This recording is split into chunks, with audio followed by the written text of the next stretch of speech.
আসসালামু আলাইকুম এভরিওয়ান। রেস্টুরেন্টের মতো পারফেক্ট একটি পিৎজা তৈরি করব কোনো প্রকার ওভেনের ঝামেলা ছাড়াই।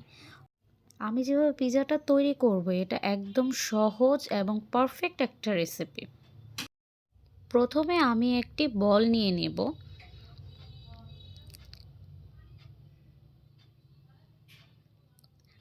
তারপর 1 কাপ ময়দা। আমি 1 কাপ ময়দা দিয়ে একটা পিৎজা তৈরি করব। মিডিয়াম সাইজের পিৎজা তৈরি করা যাবে এখানে।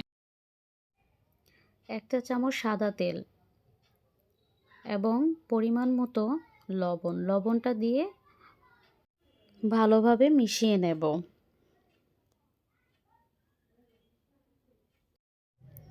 1 চা চামচ চিনি এবং 1 টিপ ইস্ট, এই দুইটা উপকরণ একসাথে ভালোভাবে মিশিয়ে নেব।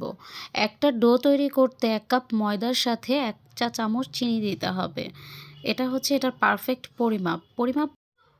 পরিমাপ ঠিক থাকলে একটা ভালো পিৎজা তৈরি করা যায়। ভালোভাবে উপকরণগুলো ময়দার সাথে খুব সুন্দরভাবে মিশিয়ে নিয়েছি। এখন অল্প অল্প পানি দিয়ে আমি ডোটা তৈরি করব।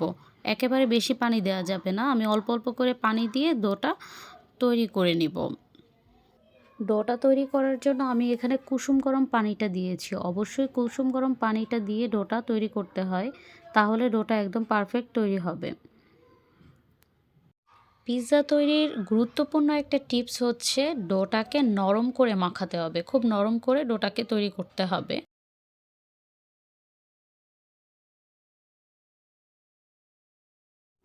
ডোটা মাখানো অনেকটা হয়ে গিয়েছে। এ পর্যায়ে আমি 1 চা চামচ সাদা তেল দিয়ে দিব।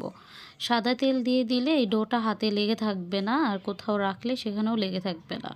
ডোটাকে আমি তেল দিয়ে সুন্দরভাবে আবার একটু কিছুক্ষণের সময় মেখে নেব।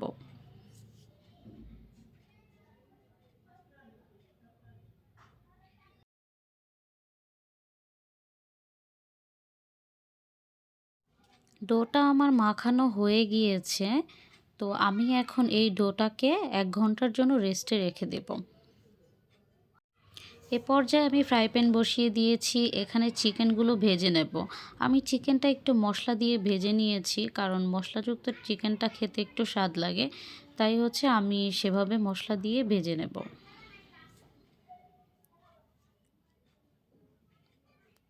চিকেনটা অল্প মশলায় ভেজে নিলে ভালো হয়, খেতেও খুব সুস্বাদু হয়।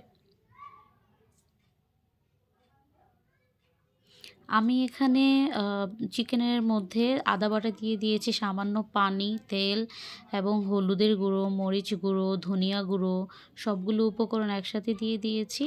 দিয়ে কিছুক্ষণ আমি এটাকে মিডিয়াম আঁচে রান্না করব। খুব বেশি আমি হাই হিটে রান্না করব না, মিডিয়াম আঁচে এটা রান্না করে নিব।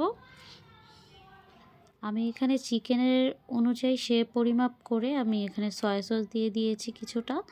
তারপর দিয়ে দিব টমেটোর সস। সবগুলো উপকরণ দিয়ে আমি একটু ভালোভাবে নেড়ে চেড়ে কুক করে নেব।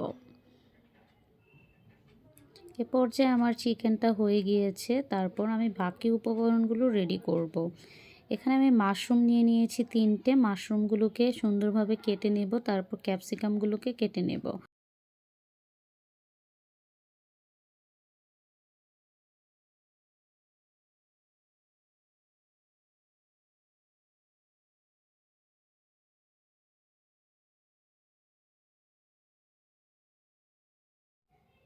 ক্যাপসিকামগুলোকে আমি টুকরো টুকরো করে কেটে নিলাম।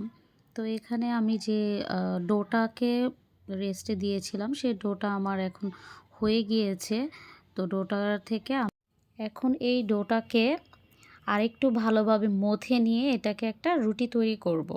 অবশ্যই রুটি তৈরি করার আগে ডোটাকে ভালোভাবে আরও কিছুটা সময় নিয়ে অবশ্যই এটাকে মেখে নিতে হবে।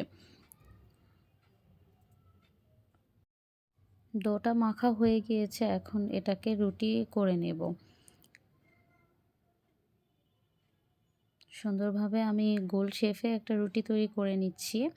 রুটিটা হয়ে গেলে আমি একটা ফ্রাই প্যানে, আমি আসলে এটা তৈরি করব ফ্রাই প্যানের মধ্যে দিয়ে, তো ফ্রাই প্যানে আমি এটা সেট করে নিব। ফ্রাই প্যানে সেট করার আগে অবশ্যই এখানে কিছুটা ময়দা দিয়ে নিতে হবে। দিয়ে নিয়ে হচ্ছে ফ্রাই প্যানের আকারে আমি এটা গোল করে সেভাবে আমি এখানে সেট করে নেব। তারপর একটা কাঁটা চামচের সাহায্যে আমি এটাকে ছিদ্র ছিদ্র করে নিব। এ পর্যায়ে পিৎজার রুটিটার উপরে আমি পিৎজা সস দিয়ে দিয়েছি। তারপর একে একে সবগুলো উপকরণ আমি এখানে সুন্দরভাবে ছড়িয়ে দেব। এখানে চিকেনটা আমি দিয়ে দিচ্ছি।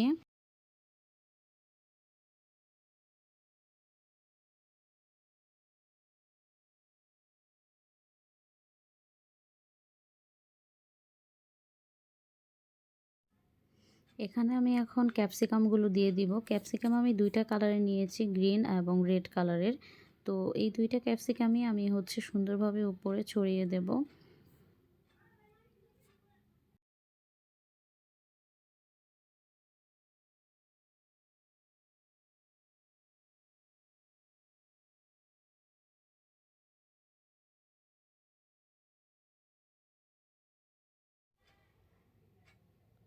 তারপরে এখানে আমি আরও দিয়ে দিব মাশরুম। মাশরুমটাকে আমি কেটে নিয়েছি, সে কেটে রাখা মাশরুমগুলো আমি পিৎজাটার উপরে ছড়িয়ে দেব।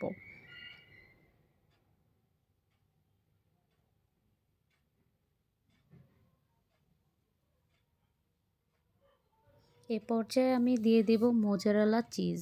চিজটাকে ভালোভাবে সুন্দর করে উপরে ছড়িয়ে দেব।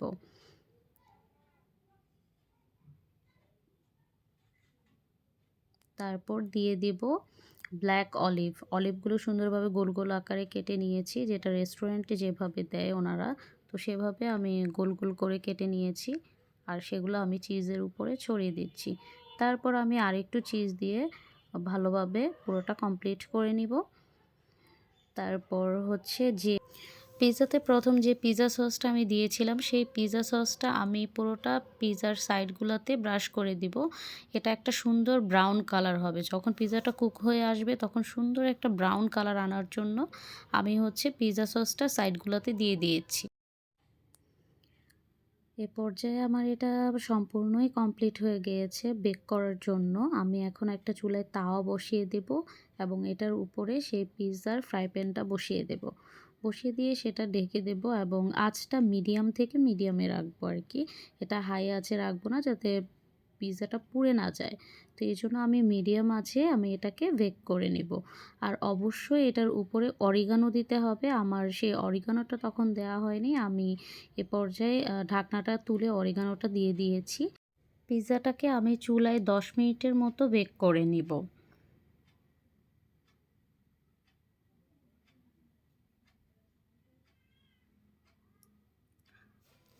এখন আমি ঢাকনাটা উঠিয়ে দেখে নেব যে আমার পিৎজাটা তৈরি হয়ে গিয়েছে কিনা। সেজন্য আমি একটা টুথপিক নিয়েছি।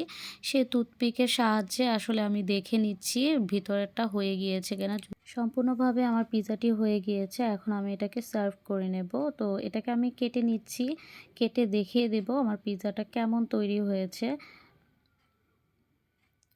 তো এটার পিৎজাটা সম্পূর্ণভাবে খুব সুন্দরভাবে সফট হয়েছে, দেখাই যাচ্ছে, এবং নিচের অংশটা একদমই পুড়ে যায়নি, খুব সুন্দর হয়েছে এবং রুটিটাও দারুণ ফুলেছে। খেতেও আলহামদুলিল্লাহ অনেক টেস্ট হয়েছে। তো এইভাবে আসলে খুব সহজেই বাসায় তৈরি করা যায়। তাহলে তো আর রেস্টুরেন্টে যাওয়ার কোনোই প্রয়োজন নাই। খুবই সুন্দর হয়েছে এবং খেতেও অনেক টেস্টি হয়েছে। সবাইকে অনেক অনেক ধন্যবাদ আমার ভিডিওটা দেখার জন্য এবং আমাকে সাপোর্ট করার জন্য সবাইকে অনেক অনেক ধন্যবাদ। এ পর্যায়ে আল্লাহ হাফেজ।